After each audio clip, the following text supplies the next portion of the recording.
Bienvenue à chacun, bienvenue en satsang.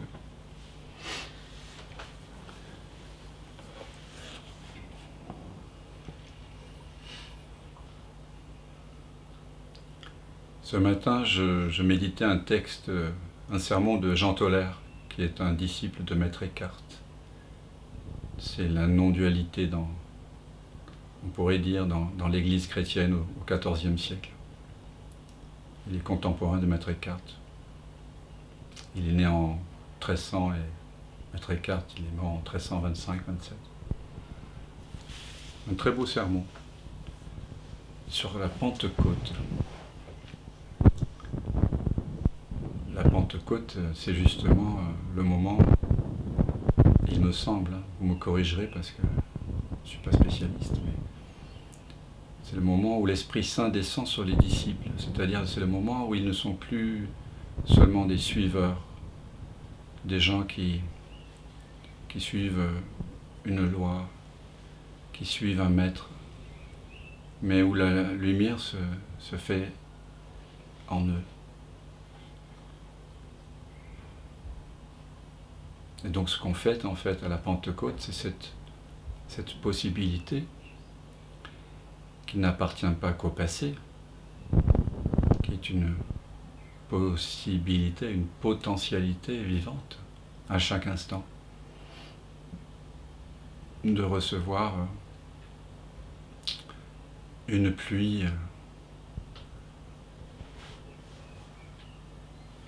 d'amour. Voilà.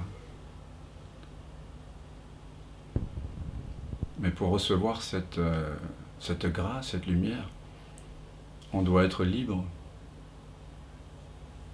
de toute projection, libre de tout savoir, libre de toute idée de possession, de mien, de moi.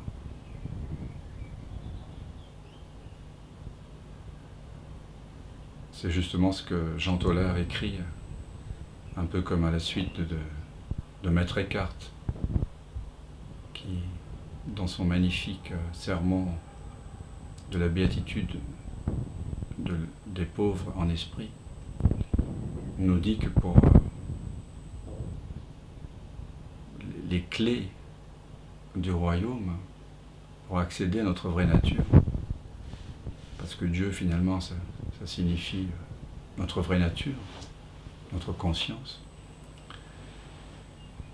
il faut être libre de tout savoir, ne rien savoir, ne rien vouloir, et ne rien posséder. Et donc, voilà, c'est la Pentecôte, c'est à chaque instant. Il suffit juste de ne pas attendre quoi que ce soit, de n'avoir aucune direction. Car toute direction que nous pourrions avoir pour aller vers Dieu, vers nous-mêmes, vers l'amour, vers la paix, ne serait évidemment qu'un éloignement. Donc cette réunion informelle qu'on partage, c'est pas pour rajouter quelque chose à ce que l'on est. C'est juste pour réaliser qu'en réalité, il ne nous manque rien.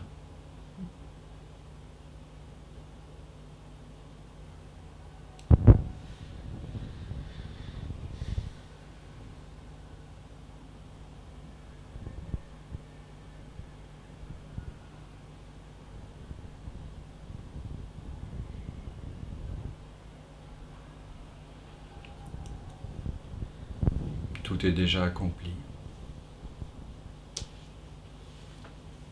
Il n'y a pas d'étape ultérieure.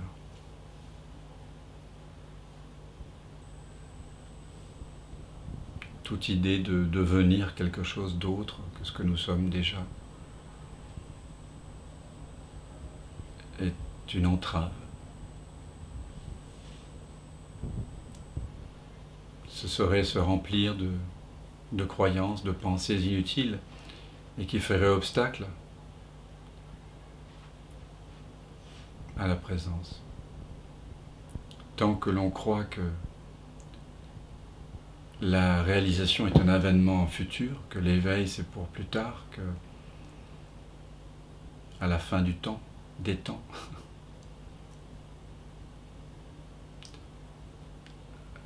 alors on a momentanément voilé l'accès. Voyez comment on se ferme la porte. Et alors là, quand on a fermé la porte, quand on croit que c'est pour plus tard, que maintenant et ailleurs qu'ici, c'est comme si on avait fermé une porte. Et alors on peut passer beaucoup de temps, comme moi, à frapper sur cette porte. Rumi disait, je t'en frappé à ta porte vérité, j'ai cogné jusqu'au sang. Peut-être vous aussi, comme moi. Et puis un jour, dit-il, la porte s'est ouverte. Et j'ai vu que j'avais frappé de l'intérieur.